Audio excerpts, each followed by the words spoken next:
our listeners are a bit older than the average radio show, Okay. so Cursing, I put the curses down. nah. No, you curse or what? Cuss as much as you want. We got to beat it. Maybe you could answer a question that you asked yourself in one of your songs. Who is K Dot? Okay. Just for people that don't know. All right. Let me know when we're on.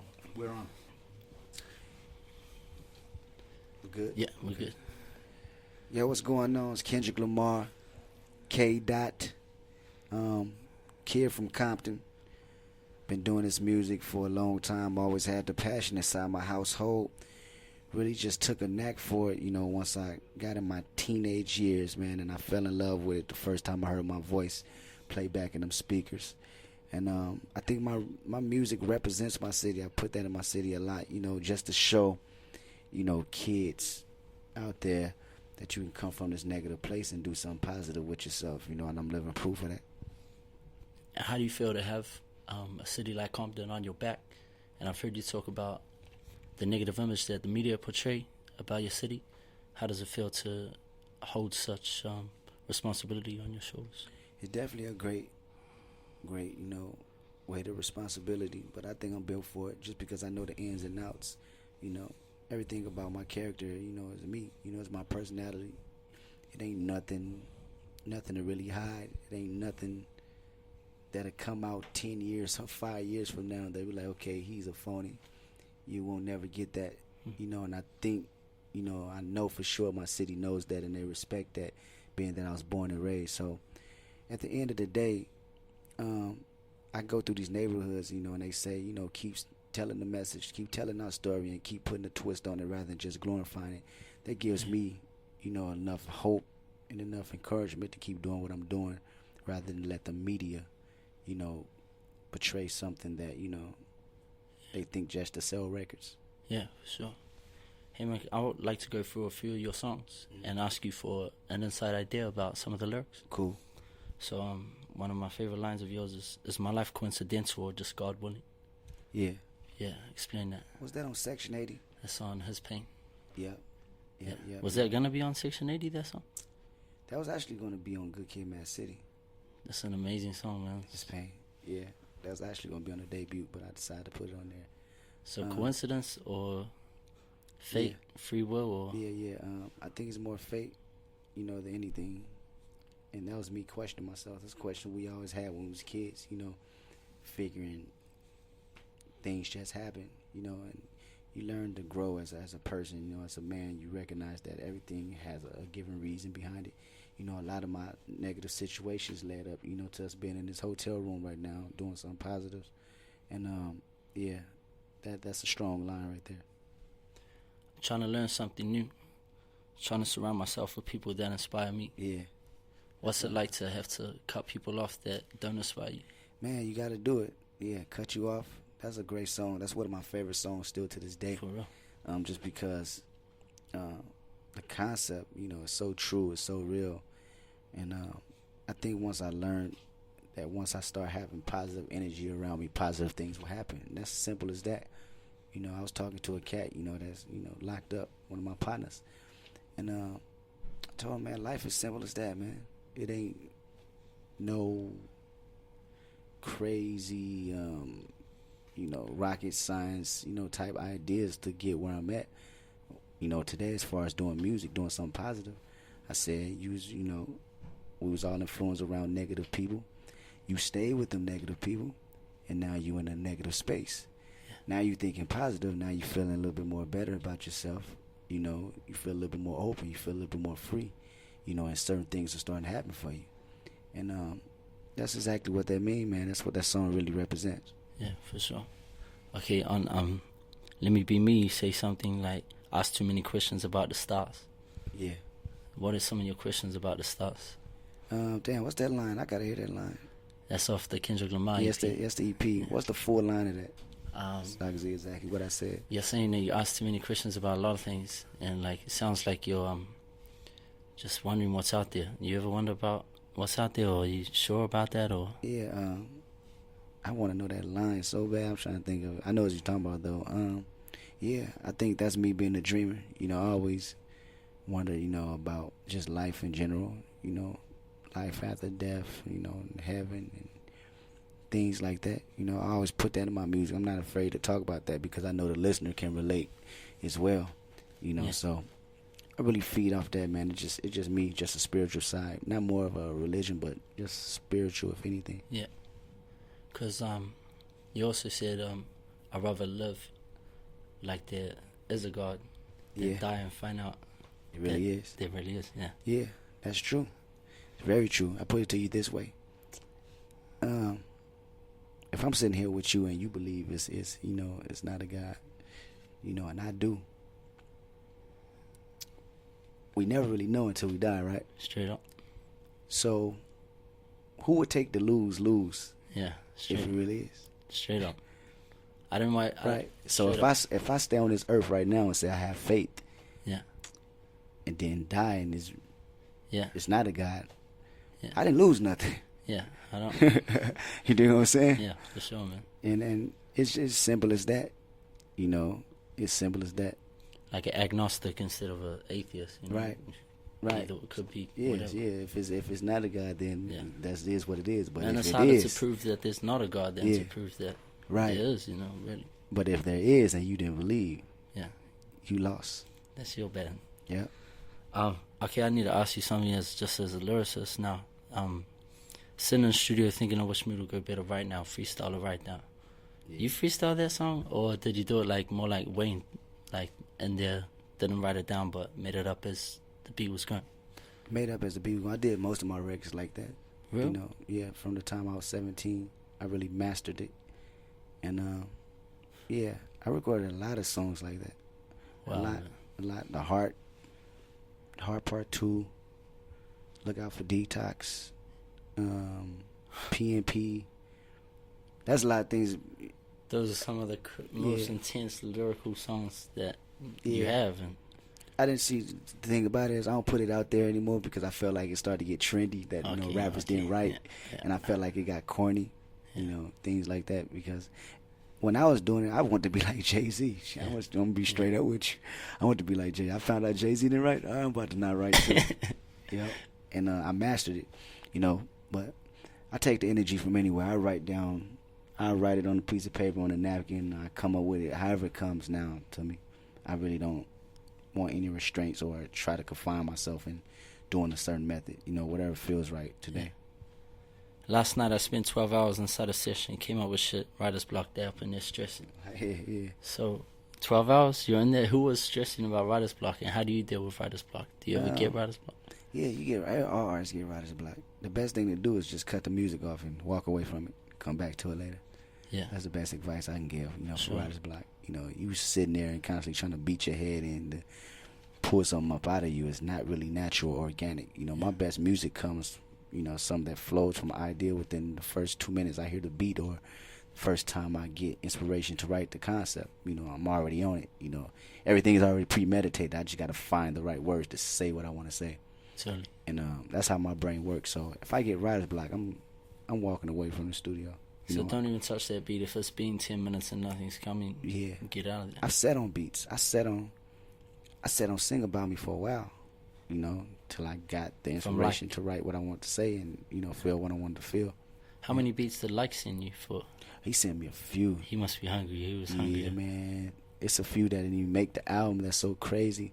And it didn't make the album because it wasn't good enough. It was just, I was so, excuse me, I was so picky on just the storyline, you know, and just how things flowed. It was too intricate, you know, and some of my best records I had to keep off the album. That's the best thing about the album. Yeah. Every song feels like a scene that is necessary to tell that story. And the skits are totally necessary. Definitely. You know, and you got a song like, to me, Black Boy Fly is one of the most motivating songs. Right. You know, I ride my bike to that album, do 100 miles an hour. Appreciate it, man. To that song. But, you know, like, if it doesn't fit on the album. Yeah. I got some great records in the cut, man, that should have been on the album, but it was just so many. Speaking of that song, can you talk about Aaron Afflalo? Yeah, Aaron Afflalo. Yeah, that's my partner. I went to school with him. Do you play in the same league as him? No, I didn't play in the same league. Matter of fact, I played JV, junior varsity, and he was always varsity anyway. So, you know, we had to practice with him a few times and stuff like that. But he was a good dude. I remember he sold me Reasonable Doubt. CD. You know, he's burning CDs, and I bought one for $5 because I had like lost mine. Crazy. Yep. And yeah, man, he was always a good dude. He was always I would like to say a leader. Your boys. Yeah, he was always a leader, if anything. Ah, okay. So, I've heard Andre say something once that the biggest misconception about him is that they think it's a God-given talent over his hard work. I mean, it might be that also, but you know, he's misconceived as someone who's just messes around and can just do it like that. Right. Was Aaron Afflalo similar? And are you similar? Was he a hard worker more so than just a natural athlete? Or? He definitely. I mean, I think he's definitely a God's gift, but that God's gift won't go too far if you're not, you know, ready for the work ethic behind it. You know, and that's something that Aaron always had. You know, I've seen him walk around at school with a basketball in his hand, like, you know, God had stapled it to his fingers or something. You know, he was always in that gym. He was always working. And a person with hard work, you know, effort will beat anybody with just natural talent any day, I think. Yeah. Just off the simple fact you don't have the stride. You know, you're just banking off your arrogance that you got it. But, you know, it's always somebody right there working harder than you. For sure. Working harder, knowing they don't have that talent. But eventually, you know, with the years of dedication, they will reach that max and you will be left behind. Are you in the studio more than Absol and Schoolboy? Yeah. I gotta be. I gotta be. They're good competition noise. Yeah, they're good thing, right? I gotta be. If I ain't in the studio more than them, then, you know, I'll be left behind on them tracks. What's a track that I don't know if this even happens to you, but what's a track that Absol's played you and you'd be like, I gotta go right? All his tracks. Yeah. Bankrupt. You ever heard Bankrupt on what's it, Long Term Mentality? What's off his last joint? Solo Ho. Yeah. Yeah. All the time. Every time he play me something new, it gives me the inspiration. I gotta go back in. That's dope, man. You need that, eh? You need that. You only as good as the people that you're surrounded around. For sure. Period. I can't be around some flunkies and I'm not ever gonna get better, you know, if there's no competition around me. Yep. Definitely. Can we talk about some other people's lyrics and you break them down what you think they mean? They got money for wars but can't feed the poor. Yeah. Yeah. Yeah, it's a great lyric. Who's that? Pac. What song? Keep your head up. Yep. What would you say to Obama if you had the chance to talk to him about that kind of thing? I mean, lines like that, you know, it's really not in the president's hand. I mean, I know it's a bigger force behind it. All he can try to do is bend a few rules. That line is so deep. Yeah. So I mean, because I always say this. This was my whole argument. You know, we put so much energy as far as, you know, to how can I say this? To obey, you know, politicians' rules, or, you know, hurry up and confined to whatever that's going on, you know, at these higher places. But we forget down here, you could do the same thing. The amount of energy that you're doing when, you know, election comes around, you could do that in your own community, you know. And I think that's what, you know, the message, the line that Tupac is talking about. You know, all the money that we feed, you know, into the government, you know, into these prison systems and taxes and stuff like that. You know, the world as we know it is right there in our face. Yeah. Yep. Okay. See me on the street, pretend to be friendly, but I know any type of success breeds envy. Yeah. Crazy. You relate to that? Crazy. Yep. What's envy? Envy, it's evil.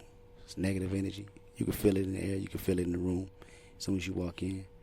I think envy is someone that's not aware of their own blessings, or watching somebody else's blessings and not worrying about their own. Yep. I was gonna ask this, but I think you kind of answered. I wonder, was I here for the cause or because? Dope. You know, but I think you kind of answered that. Yeah. And I think you kind of answered everything you get, you got to work hard for it. Yep. Okay, so I'm gonna move on. Kind of sour because my favorite group ain't coming with it. Yeah. You ever had that before? Yeah. Who was he talking about that? I always wonder, who his favorite group was. Farsight, right? Probably. In my situation, I'd probably be talking about Locks always coming with it. They was coming with it at time. Well, it was one particular time I was kind of mad at a certain album. Yeah, a certain song. You know, when they try to go back to the flashy, shiny suits, and I wanted some raw shit. Yeah. Yep. So, do you say the Locks? Yeah, Locks is one of my favorite groups. For sure, man. Because I came up in that era when I went back to double back to East Coast rapping. I was listening to Locks. And when the shiny suit era was happening, they were some of the only ones that were still killing. Yep. Yeah, man. Styles P ain't never falling off as well, man. Exactly. We are the streets now. It was crazy. Yeah. Hey, you sampled the Roots on a few tracks, right? P&P, The Hot Part 2. Yep. Is Black Thought one of your favorite MCs? Black Thought is definitely dope. Yep, definitely one of the Monster Elite. I think he's very underrated as far as the new generation goes, as far as knowing who's, the elite. Yeah. Yep, they always put out crazy classic albums. They do. Always challenging. Yep. Okay, man. This is the last part of the interview. Thank you so much, bro. Thanks. I just want to ask you a few this or that questions. Okay. Hallelujah or hallelujah. You know? Okay. It depends on how I'm feeling. Today I'm feeling more hallelujah. Okay, great. I can see it, man. Boys in the Hood or Menace Society? It's a great one. Boys in the Hood first. He Got Game or Above the Rim? Ooh, that's a great one. I love He Got Game. Above the Rim was crazy too. I'm gonna go with He Got Game on this one. Today, yep. Cereal or ramen? Cereal. Goku or Vegeta? Who? Goku. Okay. Brandy or Erica? Erica. Gina from Modern or Ashley from Fresh Prince? Give me Gina. That was the easy one. Miserable Genius or Happy More? Happy More. Happy More? Yeah. Juice or Gridlocked? Juice or Gridlocked? Give me Juice. All Eyes on Me or Me Against the World? Or Machiavelli?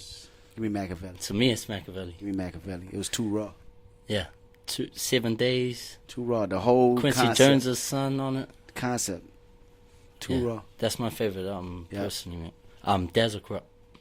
Corrupt. Die Enormous or Live Dormant? Die Enormous. I'd rather die enormous than live dormant. That's how we on it. M.O.B. M.O.B. You said who? M.O.B. Money. Money over bitch. Just M.O.B. Okay, we move on. Lakers or Clippers? Lakers. Beyonce or Rihanna? Beyonce. Brown Sugar or Voodoo? Brown Sugar. Fame or Fortune? Fortune. Cruise or fly? I hear Cruise. You say you rather cruise here? Yeah. Dope. Make one new law of your choice or get rid of any law of your choice? Is marijuana legal? HOC? HOC? No. I think they should. Because my friend supplied the weed for you guys today. Okay. I was like, I've already done smoke. No, I got partners with me, Okay. but it makes them cool. I think you need to calm them down. Yeah, you calm all the crazy people's brains down. Give them a pack of OG and just let them sit there. Yeah. I hope it's as good as Kush. We got some Kush here, but it's not Cali Kush. You know, it's never gonna be as good as Kush. Yeah. But I hope it's better than Australia. That's Okay. all. Okay. Thief or beggar? Thief or beggar? I take a beggar. That's humble, man. Blind or deaf? Blind or deaf?